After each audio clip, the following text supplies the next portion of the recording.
Do you want to do the beginning? Sure. Okay.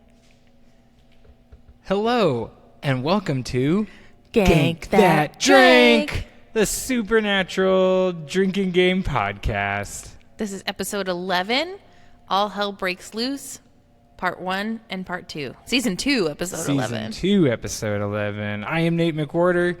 And I'm Chrissy Lenz, and we're both improvisers at National Comedy Theater.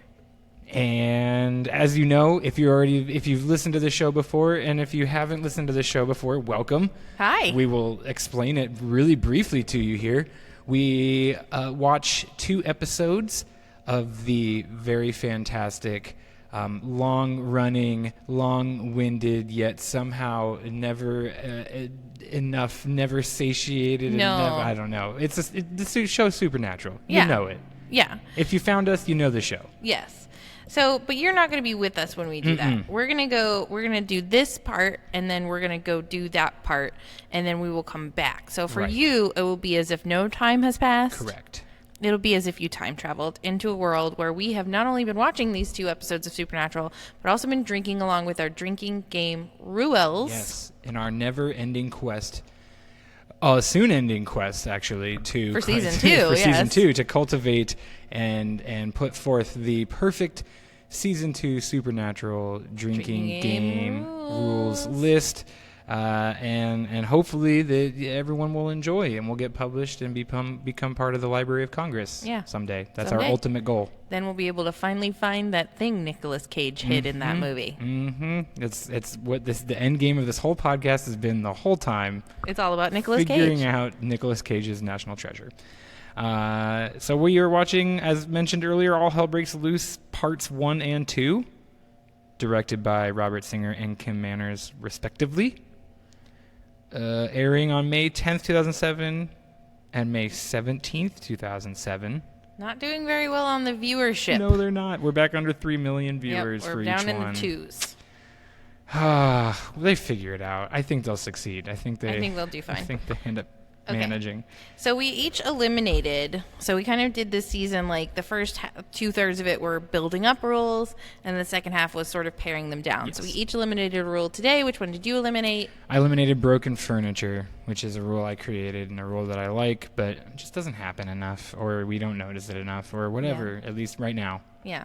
And I eliminated copy a plot, which is more of a talking point than a drinking game rule. Yeah. But we are still playing rock salt. Take a drink every time the boys use rock salt, but... Take 2 if it does not work. That's exactly right. We're playing concussion. Take a drink anytime one of the boys sustains a traumatic head injury. Yes. We're playing toxic masculinity. Anytime that you feel you need to discuss the toxic masculinity that's going on in the take a drink. One of my favorites, someone dies. Take a drink if someone dies. Take 2 if you didn't know their name. Or if you're feeling saucy. Playing jump scare. Oh, if there's a classic jump scare, like a mirror, or just like a camera turn, or like a blah out of a cabinet, take a drink.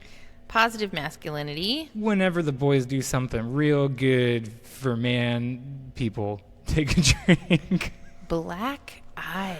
Whenever we get one of the demon smoky out black eyes, take a drink. Fake names. If the boys use some fake names, take a drink, and take 2 if you recognize where they're from. Is that what we're playing? Yeah, yeah. And then stay in the circle. If the boys tell someone to stay in the circle, take a drink. Take 2 drinks if they don't stay in the circle. Because they don't. Because they never do. EMF. If the boys pull out that ever-trusty EMF, beep, beep, beep, beep, take beep, beep, a drink. Because, it works every time. And then pop culture references. Take a drink for pop culture references. That is right. Okay, so we're going to go. We're going to watch the episode. Oh, wait, what are we drinking? Oh, we are drinking, I am drinking a Red Fury from Oro Brewing Company next to the National Comedy Theater here in downtown Mesa. The beer that they make to support the local soccer team here, the Phoenix Rising FC. And I'm watching Supernatural, but I'm drinking also from Oro Brew Co. Inside the Park, which is a pale ale. It's a blonde ale. It's a blonde ale meant for sitting out at the spring training baseball games here in Mesa and relaxing. But they serve it all year long. And it's you can get delicious. it. It's delicious, and it's golden, and it's light and fun. Okay. Well, we are going to enjoy those things in outside of their intended contexts. Yes. Wait, what? Because you said that one's for soccer and this one's for baseball. Right. These are meant for sports, but not all. But we can talk to them about making us a supernatural Gank That Drink ale. Yeah, we're gonna have to speak to them about that. All right. Gank that grog. Oh, okay. More developments on this in future episodes. Gank that grog coming soon. Okay, we'll see you on the other side. And we're back. Oh boy. Yeah. All hell has broken loose. Yes, it has, and there's a whole new legion of demons unleashed upon the world, and other things for us to argue about. Yep. So those were fun.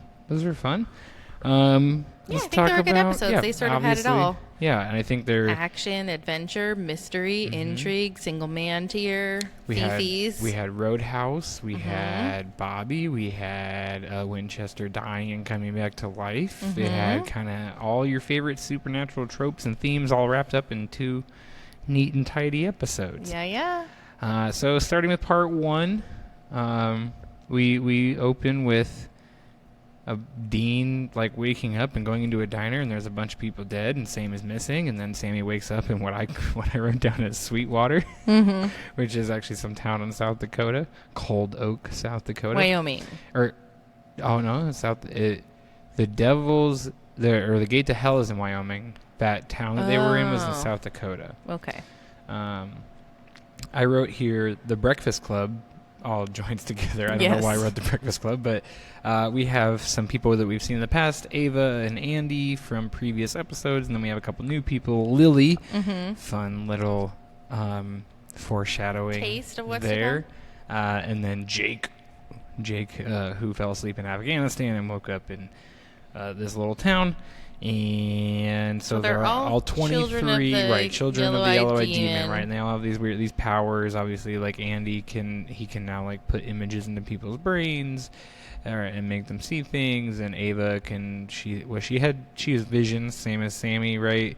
Right. And then I guess Lily just touches people and dies again. And their heart stops. Yeah. Yeah, their heart stops. And then Jake's thing is that he's super strong. He's kind of like a Luke Cagey type deal going on there, where he said he like bench pressed 800 pounds and lifted a truck off of a dude and all this. So we have our fun little gang, and then Azazel reveals himself to.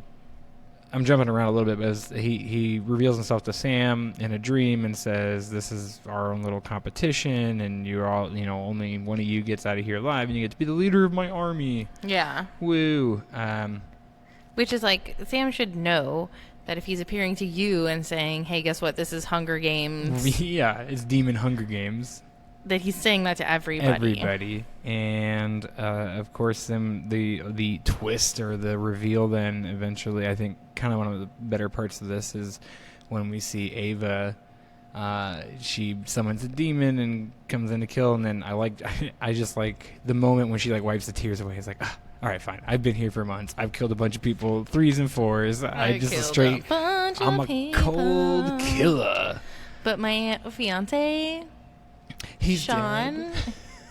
we're going to cuddle up and watch TV. Yeah. So something weird in this episode. So we always watch with the closed caption on, just because I don't know, I like it. Yeah. Also, the volume on this show is so unpredictable that, like, most of the time I'm watching after the kids are in bed, and you have to like keep it way low. So the closed captions are necessary. But they kept the closed caption that happened the most in this episode was UNG. UNG. Yeah.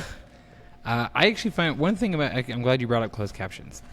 So I will occasionally watch this. We usually watch most things with closed captions on. I do. I watch everything with closed captions.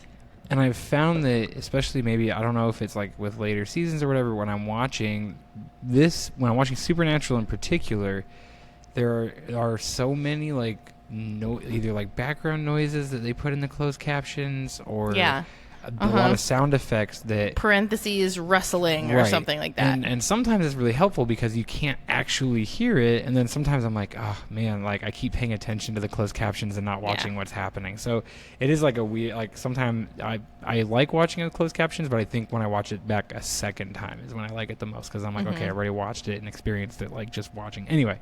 Also, like, just a positive remark for the tourism in this most haunted town in South Dakota. Yeah. Everyone knows what that bell looks like. So whoever their marketing team is doing a great job. And kudos to the artisan blacksmith who made that bell. They obviously, you know, that is how people know about your town. Right, because Bobby knew it from a description of it. Because we get to Dean and Bobby who are looking for Sam, and then Andy. Ash. They ask Ash, and Ash doesn't know, and then Ash becomes Ash, ironically or poetically, and then.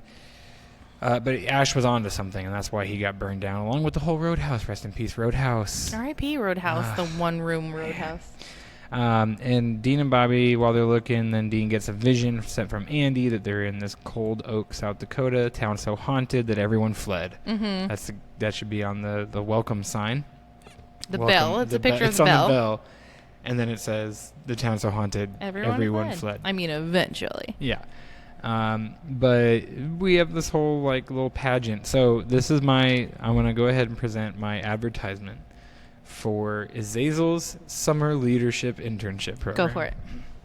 Are you a 23-year-old person who has incredible abilities suddenly? I do.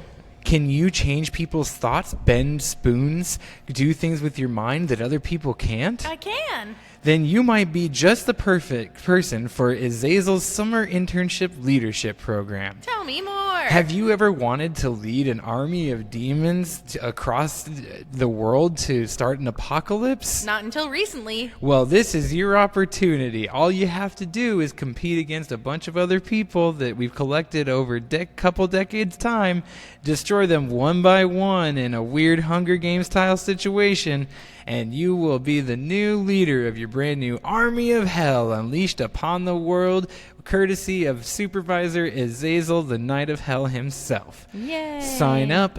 You can sign up down Visit such wonderful places as Wyoming and South Dakota.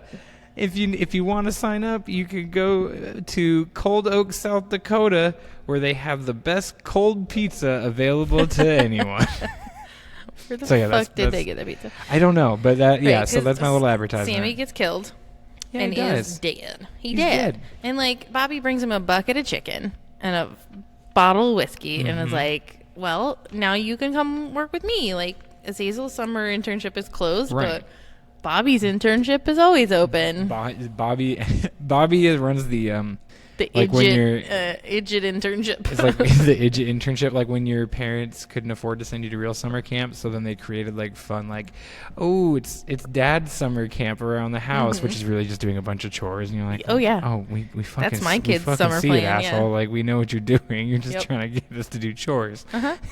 But yeah, I think my dad had like a payment system. Like he was, and not payment. I forget what it was, but it was like we had to read, and he tried to create like a whole like schedule and agenda for us. And you earned trips to the science center. Yeah, we just went outside and rode our bikes away from the house. Then that's what we did. Anyway, so Sam dies, and then that's how the episode ends. We get some serious fifis and a single man tear from Dean, who then is like, what am I supposed to do?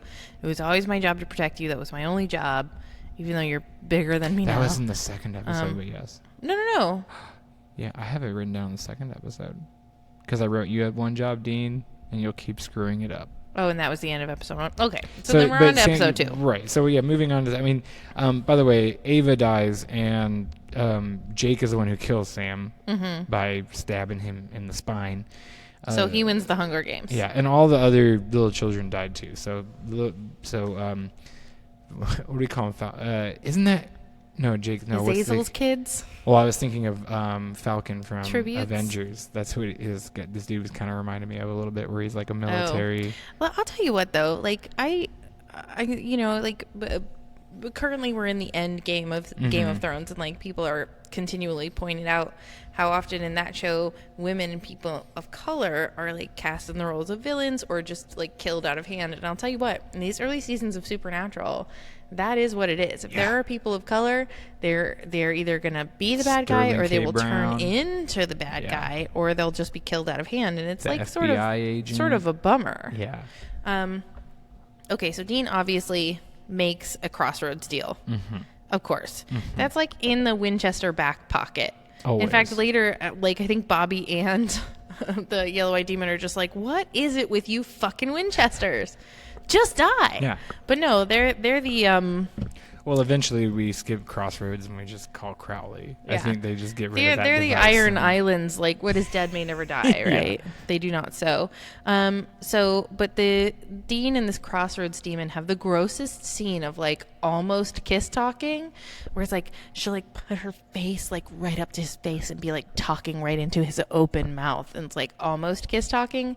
Disgusting. Yeah. You should never talk to someone that way. She breathes into him. Yeah, it's gross. But she's a demon. Maybe she forgot how like human etiquette works or something. I just think it's so ripe for parody.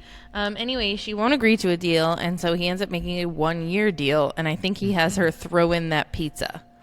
Because they've got a full bucket of fried chicken. Where did they fucking send out for pizza? Hey, could you deliver it to this abandoned town? Oh, no. The most haunted town. The town so haunted everyone fled. There's no could you deliver it? No fridge. Everything in this town was from the Old West. It's like Little Caesars. They went to Little Caesars. Yeah. Okay, so obviously Bobby, when they show up at Bobby's house, Bobby's like, oh, hey, Dean and Dead Sam. Super fun. And they're having a really beautiful moment, and then Ellen shows up and everyone's like, what's going on? And so they figure out, although like Ash died for the secret, they figure out pretty fucking quick it's just in the safe in the basement. The map. That Samuel Colt, who built the cult, the demon killing cult, also built a series of churches and railways that created a 100-mile long devil's trap that had a spot in the middle that we learn is a Hell's Gate. If you work at the United States Department of Transportation and you're out doing your surveys, just doing your job, and you come across a series of rail lines that connect 5 random churches. Frontier churches that aren't even like in existence. Like they're there, but they aren't really operational anymore. Probably, I'm assuming. It's just the pioneer woman from the cooking channel hanging out. Yeah. And like, do you not, or maybe the government's in on it? I don't know. There's one thing, that's one thing in the government is never in on any of the supernatural stuff. Like whenever they come, they skirt the government. Like but the government never believes in it. And I have to believe. They keep it secret. The men of letters, we eventually learn, are the agency behind the agency. Let's not go down that rabbit hole. Yeah. So Sam Colt built these churches, and like Jake, obviously the reason that he needed to be a tribute and needed to like have this Hunger Games was so he could send one person like 15 seconds into this little area and have them open the gate with the Colt, and he just does it. Yeah. Again, Samuel Colt, though, you create this elaborate devil's trap with railroads. Why even make a key? You put the gate there, around this gate or whatever, and then and then the cult of all things, the same thing that kills all the demons. Okay, what about this? What if the cult already was the key, and then Samuel Colt turned it into a gun? Could be, but why make a key? He didn't make the key. He found the devil's gate. He found the key, and then he was like, okay, I'm gonna ward this up the ass, and I'm gonna turn the key into a gun. I don't know. We'll have to look at the wiki. But, I mean, if he warded it and created the vestibule, the crypt, he still put the keyhole in. No, but what I'm saying is he didn't create the keyhole. Okay, so the key. He didn't create the gate. Okay. He found it and adapted it. I don't know. I have no reason to believe that that's true. And we never learned. So the gate opens and a whole wormy party of demons burst out. Tra-la-la. Yellow Eyes can now cross the threshold, and he is killing Dean when all of a sudden poo-poo kajou, here comes John. Jeffrey Dean Morgan appears and says nothing. Not a word. Like, they can only afford to pay him to physically appear because somehow that's in his contract. But Jeffrey Dean Morgan is like, well, I'm not going to say a fucking word, you dicks. There's nothing in there, so they have to talk in your stupid fucking show anymore. So you would do whatever you want. I'll stand there. I'll grab some guy, but I'm not going to say a goddamn thing. Yeah. So he appears. He says nothing. He grabs the yellow-eyed demon, which allows Dean to shoot him in the heart. Bada boom. That's over. John disappears into, we assume, heaven?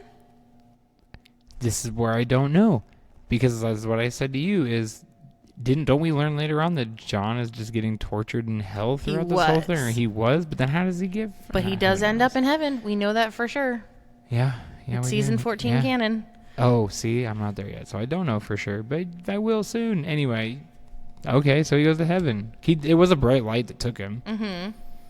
And then everyone's like, and then at the very end, it's Sam being like, Dean, what did you do? You got a lot of explaining to do.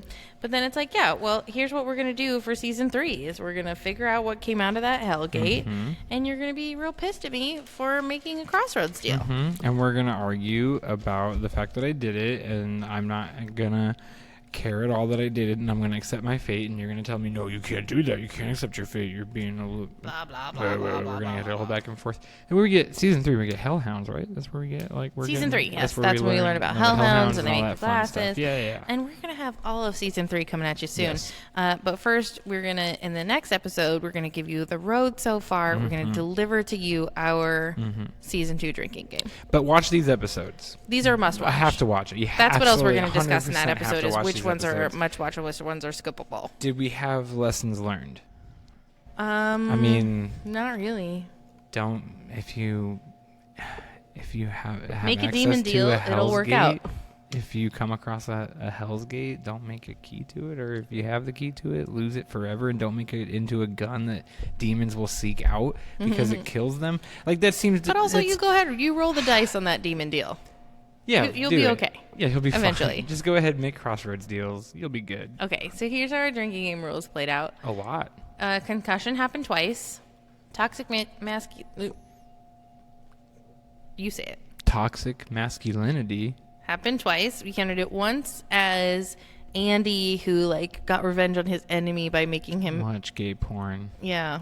For 2 days. Yeah. I don't like that. That's weird. And then the other one was when Dean was sad and was mourning the death of his brother. He sent Bobby away and was like, "Get out of here! Just let me be alone. I need to be alone because I'm sad." Someone dies happened a lot. 7 times. A lot of people died in these episodes. It was topped by episode 9 though, by 1. Okay. Jump scare happened twice. Yeah. Pop culture references happened 5 times. That's a lot of pop culture references. We had a Van Damme reference. We had Jedi mind tricks. We had... That was it? That was it. There was salt. Well, then no one stayed in the circle. But they didn't ever tell them to stay in the circle. I think... But he told them... He had to have told them. We might have missed it. Where he, don't leave this room. Because then when he comes back, he's like, I said... He wouldn't... I don't know. Maybe not. Maybe not. My suggestion for future seasons is we do assault and holy water. Okay. I think because we get enough holy. Anytime someone drinks it. Yeah, or they present holy water or sneak it into a bunch of wrestlers' drinks or whatever. We're getting way ahead of ourselves. Yeah, we are. But anytime I think there's a holy water or rock salt situation or iron, I think those 3 because those are kind of the 3 the things you got to carry in your kit. Right. Okay, well, anyway, yeah. It was 2 good episodes. Yeah, watch them, drink to them. Oh, I wanted to tell you, I did a little bit of research just for our own reference. Okay. The top-rated shows of this era of 2007 include American Idol and Dancing with the Stars. And American Idol and Dancing with the Stars both average 12 to 16 million viewers per episode. We're way down there. And then there's Desperate Housewives, CSI, and House rounding Those out are all the top network 5. TV though. We need to look up what cable. Because wanted you to know. We know they're struggling. We know they're struggling, and the way they're gonna get it back is by bringing in a bunch of more demons. I think this is they found it. This is, I think, where they really, to me, when I first watched through the show, I think like the end of the season is where I'm like, okay. They're like, we need to get away from this sort of urban legendy type stuff and really have a big arc. Yeah, and this is where it all starts. Yep. Okay, well, join us next time for The Road So Far, our season 2 drinking game. And in the meantime, like, rate, review, thumbs up. Come find us at NCT Phoenix, the place. Visit Oro Brew Co. next door. That's right. If you have a big board in your house and you're following along with Knights of Hell, just X one off the list. We got one down. 3 to go. One. High five. Yeah. And, be excellent to each other. And party on, dudes.